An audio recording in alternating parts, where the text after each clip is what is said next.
Hi, friends. We're delighted to share a little bit about the Dover Friends Sanctuary Ministry. It began about 3 years ago, and it's really a powerful, vital force in our meeting. It impacts in very positive ways both our worship and our fellowship. The leading is to offer sanctuary and mercy to asylum seekers and released detainees. It's really electrified the life in our meeting. I think the faith and faithfulness of Dover Friends has grown over the years as we've worked together around issues of immigration justice. In order to continue this vital ministry, it's now become clear we absolutely have to make significant fire safety renovations to our beautiful historic meeting house. The meeting house was built in 1768, and we don't have a sprinkler system. So this is part of what we need to navigate in order to continue living into this vital ministry. In the last 3 years, Dover has hosted sanctuary folks on 2 different occasions, and the need for sanctuary was and is and will continue to be urgent. We experience this as really our work to do. And in addition to the sense that we have a felt call to do the work, we're remarkably prepared and situated in a grace-filled way to step into this work. So for example, the layout of the meeting house lends itself to a separate sanctuary apartment on the basement level. And here we are located in Dover, New Hampshire. And in our small city, we have the county jail, the Strafford County Department of Correction, where all the detainees from Vermont, New Hampshire, and Maine are housed. So we're really ideally situated to offer this kind of care and mercy and hospitality, really, in all of those ways. A long-time attender has offered to just say a little bit about what it felt like when the meeting first came to unity around this leading. The leading's been going on 3 years. My husband and I moved here 18 months ago, and the life in this leading is part of what brought us here. My name is Nell. I've been a part of Dover Friends meeting for many years. As Beth said, 3 years ago, this idea was brought to our business meeting for us to explore as whether it was something that we wanted to follow, whether it was a leading for us. And as probably all of you know, Quaker decision-making can be sometimes rather difficult and can take a very long time. So when this idea came before a business meeting, there was no hesitation. There were no what ifs. What if this happens? There were no what abouts. What about that? No one asked any questions like that. We heard the leading. We sat and listened to our hearts, and everyone instantly felt that this was a leading for the meeting. There was just no hesitation whatsoever. Then we did have several occasions to help people by staying in our building. And as Beth said, after that, it was brought to our attention that we needed to do some different things to the building if we wanted to continue being able to do that. And that just stopped us in our tracks for a while, because the amount of money that was required to do the work just seemed insurmountable. But the leading did not rest. It rose up again, and a small group of us began to meet to talk about that. And we still were kind of stumped with the money. And then we realized that we didn't ask any questions about where money would come from with the first time this leading was brought to us. We didn't hesitate. We didn't worry about all those what ifs. And if we put that aside and just continued to think about whether this was still our leading, we might be able to figure out whether we should continue or not. And once again, it was just instantly, yes, this is our leading. And we brought it back to the larger meeting. And once again, there was no hesitation. Everybody just felt that this was the path we should be on. Thanks. There are 4 short pieces to our presentation. The ministry involved, the finances, the construction needed, and then the community connections. This is a leading, not a program. There is no script. Or if there is one, we are not writing it. We are not attempting to be the good Quakers. We are striving to be good enough Quakers. Sanctuary of the heart is unfolding before us. We've witnessed it. We've heard the Dover chief of police say, "Call me day or night if ICE shows up at the door and I will be there." We watch Dover code enforcement officers go to great lengths to help us find a feasible way to make these renovations. Other faith communities have supported us in a number of ways, and other meetings have supported us. And a lady that brought us French crullers. We want to invite every Quaker adult, child, and pet to sing, play, paint, build, knit, tumble, cook, and dance our way to sanctuary. Hello, friends. I'm Ginny Crystal, and I'm a member of Dover Friends Meeting. As was said earlier, we have one of the oldest meeting houses in New England. I actually think it's the second oldest behind Cambridge.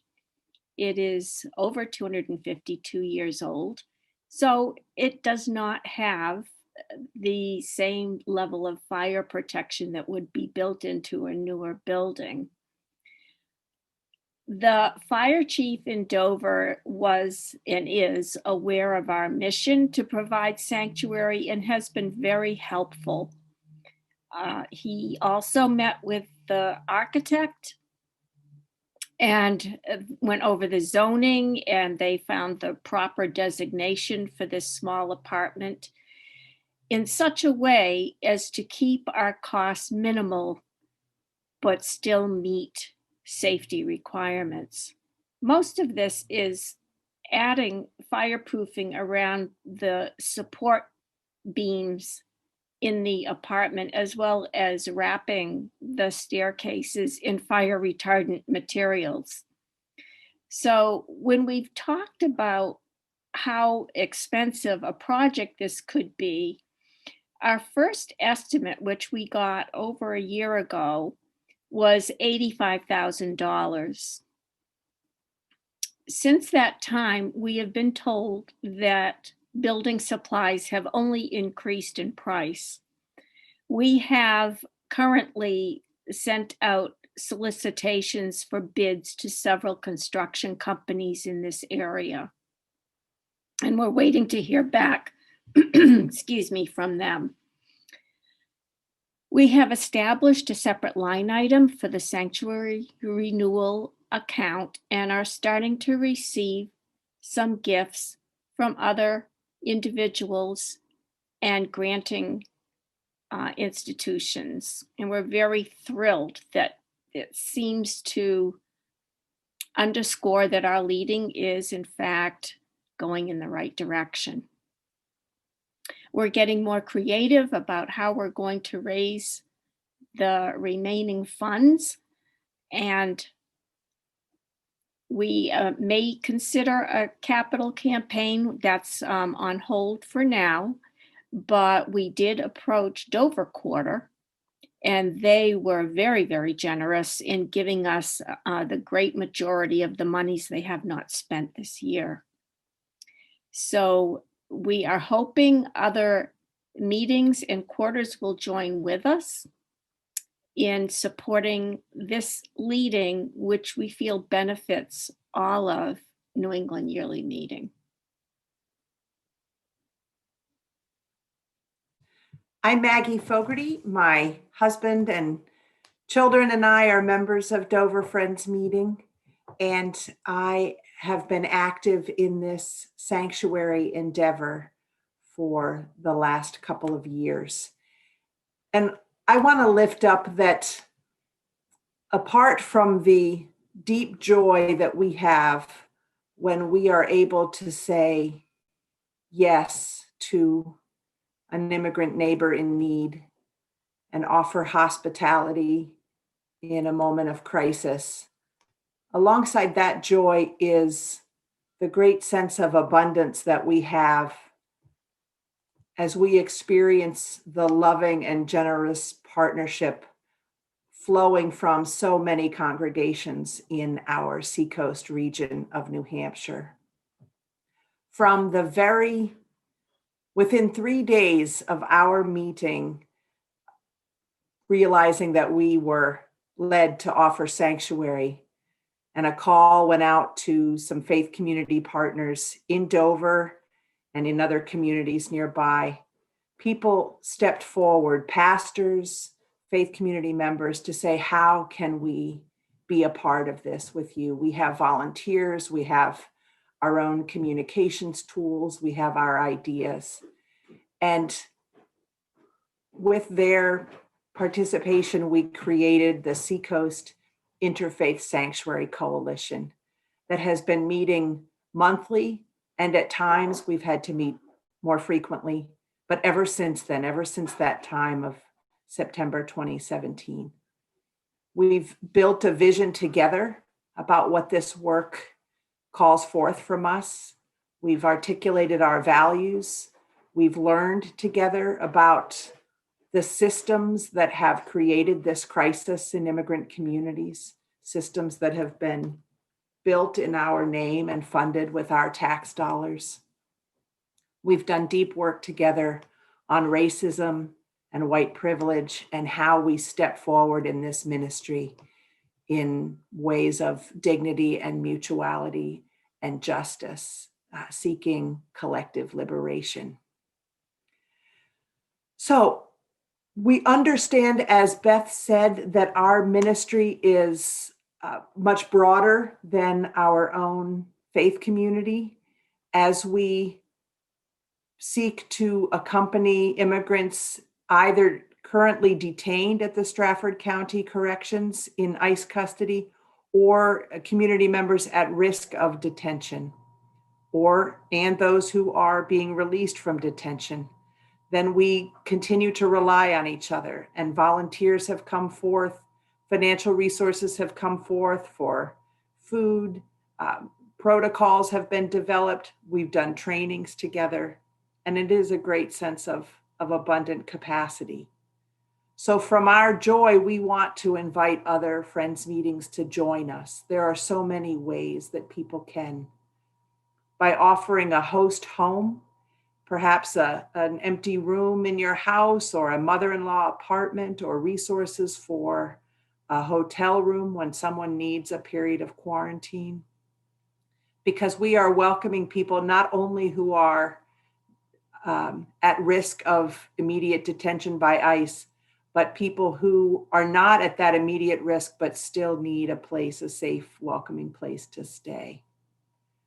We want friends to join us in the witness that we bear to immigrants checking in with Immigration and Customs Enforcement, to be a part of our advocacy efforts with our members of Congress and with others for humane immigration policy, to contribute to the bond fund and other supportive funds that have been created through, particularly through some wonderful partners in the Unitarian Universalist Church here, the UU Action Network of New Hampshire, as well as the New Hampshire Conference of the United Church of Christ.